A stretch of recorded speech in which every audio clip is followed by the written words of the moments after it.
Well, as you guys know, I'm Isla, and I'm the founder of YM Couture. And we're going to start with this episode one of the course. So, welcome to module one, where we'll explore the foundation of launching a fashion brand and the realities of the fashion industry.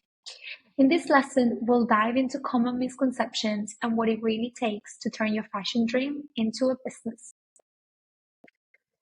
Let's start with some of the most common misconceptions about fashion entrepreneurship. Misconception number one, success comes quickly. Many believe that a unique concept guarantees immediate success, but in reality, building a brand takes time. It can take even several years.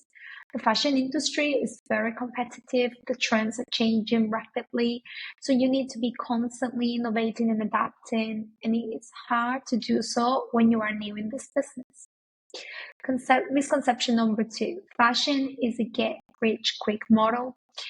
In truth, it requires substantial investment in both time and money, the product development, sourcing the quality materials, manufacturing process, and the marketing. Everything adds up very quickly. It often takes years before your brand turns up a profit. Of course, it can happen quicker, and there are some brands that just make it overnight, but we want to keep it very real for you guys.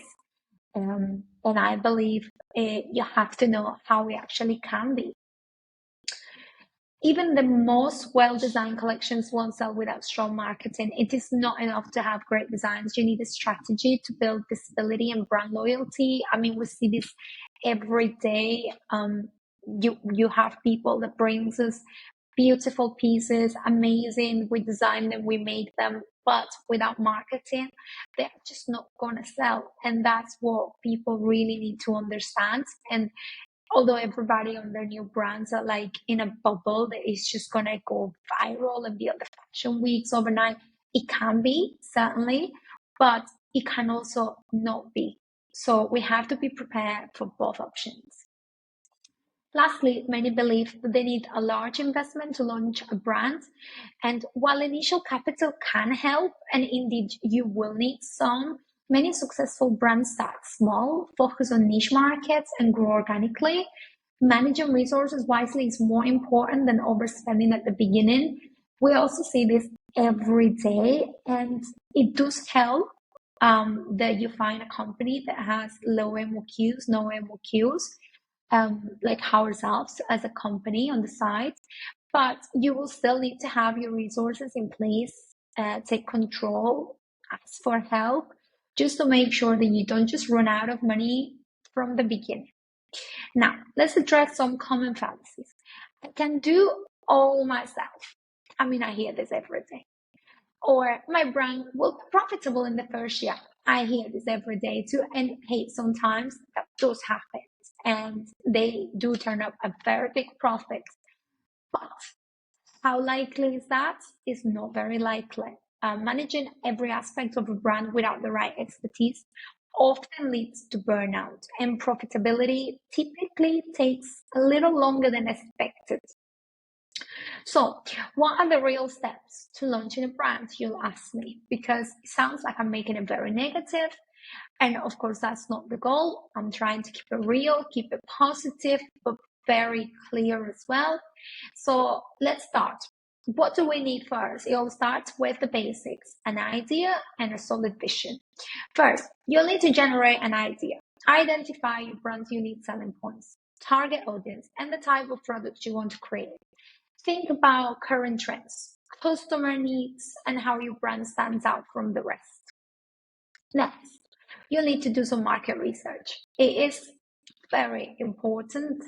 Study your competitors. Some people will say, I have that. There will be some competitors, and identify gaps in the market where your brand can shine.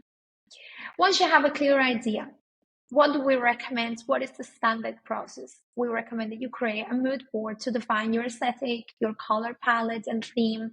This will help guide your design choices moving forward. You will say, I don't know how to do a mood board. It's okay. Hang on. We'll get to that. But we just need to set the foundations. You will say, I don't have a color palette. That's also okay. Just give us a bit of time. Let's start at the basics. Now, let's say that you do have your mood board done, even if it's very rough. You won't expect it to be perfect. It is your first one. From there, we're going to start sketching your designs. Again, now I am not saying I need it to be perfect, but these sketches will evolve into more detailed CAD designs, which will help proportions and fabric flow. Some people are made for sketching, I'm not. But we have people to help, and if it's not us, you will find others that can help you. But the sketches is like the essential part, is where you could say that your brand is starting to be built, and that is step number one after the mood board. Then fabric selection is crucial. Make sure to source fabric samples early in the design process, as the look and functionality of your designs will depend heavily on the fabrics you choose. And we won't expect you to know it all. Some people come and don't know which fabrics to use. Even ones with experience is very common. But starting even just to gather some references of fabrics that you like is what makes sense. Refining your designs through multiple revisions is common too. Small adjustments to the fit, stitching, or proportions can make all the difference. And it does make all the difference, but little by little, step by step. Creating a detailed tech pack is critical. And this is where it gets a little bit trickier, and we'll dive more into this. But the tech pack, what is the tech pack? It is the bone, the Bible, the instruction manual of every design that you have in mind. So this document includes measurements, fabric types, trims, details on how to make it, stitching, construction details, and any manufacturer will rely on it to produce your collection. And if done correctly, it will come out exactly the same. Imagine it as an IKEA bookshelf, and then you have your manual. Everybody can build it. Everybody will make the same bookshelf. That's your tech pack right there.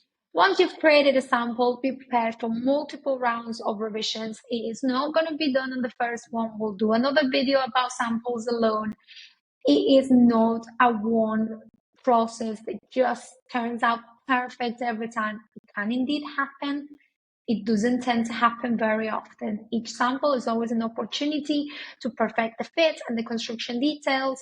We estimate that when a piece is a little more complicated, you can easily take 3, 5, even 10 sample rounds until you actually see that it is perfect.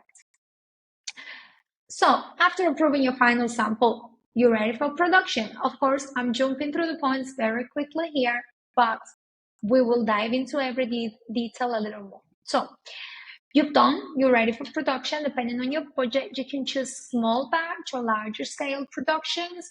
It's essential to coordinate closely with your manufacturers to meet timelines and quality standards. And it's essential that you have a clear idea of how many pieces you should be producing, because this will determine if your brand does succeed or if it just turns into a waste of money.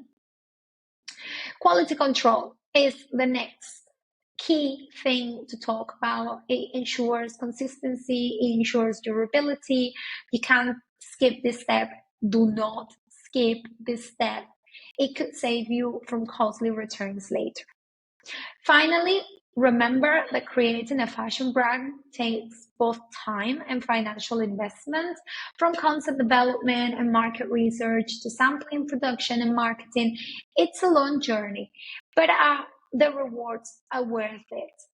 But it is indeed a long journey, especially if you don't have the right designer, the right production partner, the right help by your side. I mean, we're always here to help, but we believe this is very important that a fashionpreneur understands what the process looks like with or without help, what are the issues, what are the risks, because if you don't understand it, people are just going to tell you things and it's just going to turn into a mess. So do understand the process, stay patient, stay focused, and remember, success in fashion takes time. Thank you for watching. In the next lesson, we'll explore the power of brand identity and how to create a brand that resonates with your audience. Thank you again. Bye bye.